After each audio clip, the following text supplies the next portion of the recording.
Bonjour à tous, je suis ravie de vous retrouver pour une deuxième vidéo sur ma thérapie transgénérationnelle.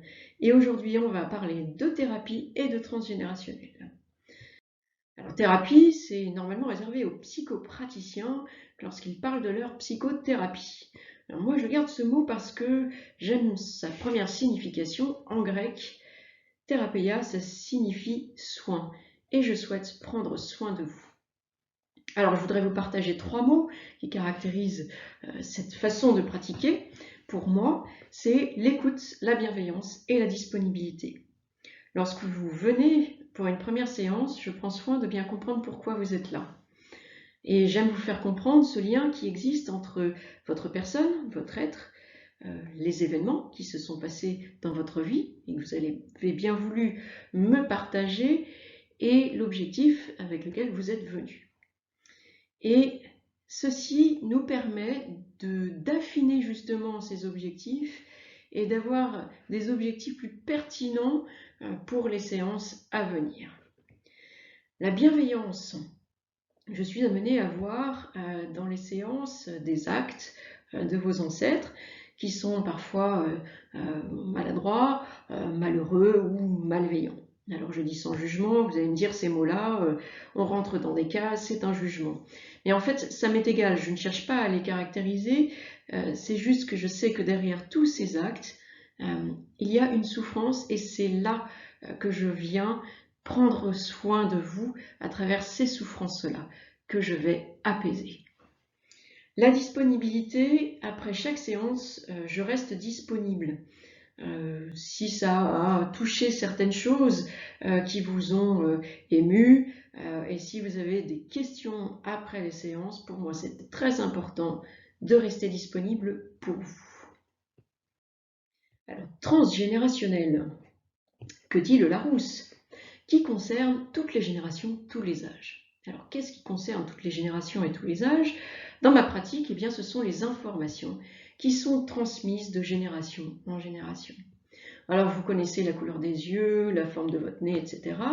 Mais il y a aussi des traits de caractère, des tempéraments. Vous avez le caractère de cochon de votre grand-père, vous êtes colérique comme votre grand-mère ou votre mère, etc. Il y a aussi des compétences qui sont transmises. Le menuisier, très bon menuisier de père en fils, ou entrepreneur, entrepreneuse de mère en fille.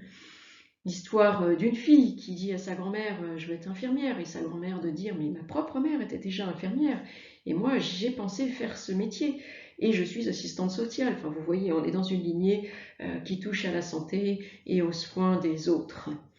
Mais il n'y a pas forcément que ces points positifs qui sont transmis. Malheureusement, il peut y avoir des souffrances, des blessures qui sont transmises.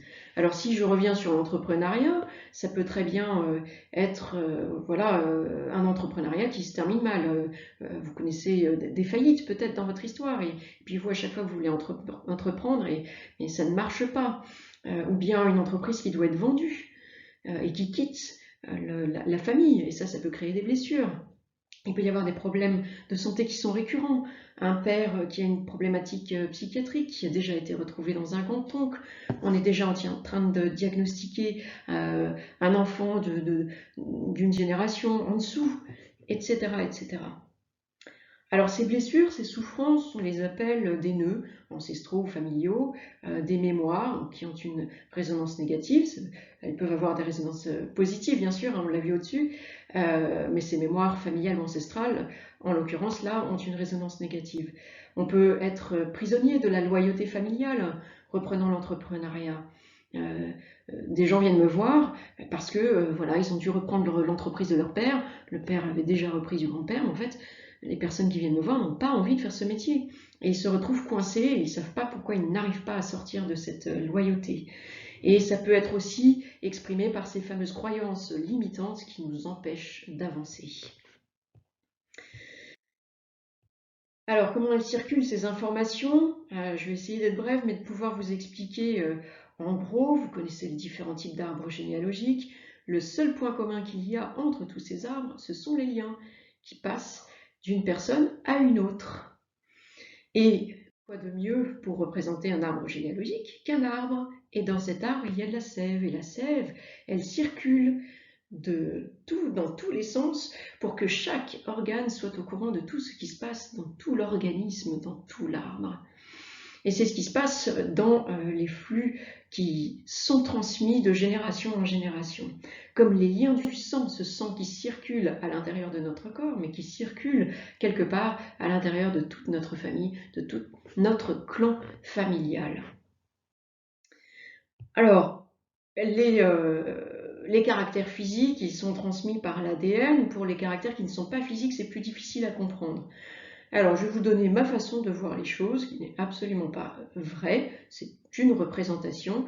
Et j'ai trouvé cette petite image que je trouve très très belle, qui reprend donc la spirale de l'ADN, mais il y a comme quelque chose qui est impalpable à l'intérieur. Et j'aime à croire que les informations peuvent être transmises par l'ADN, mais dans cet espace qui nous échappe.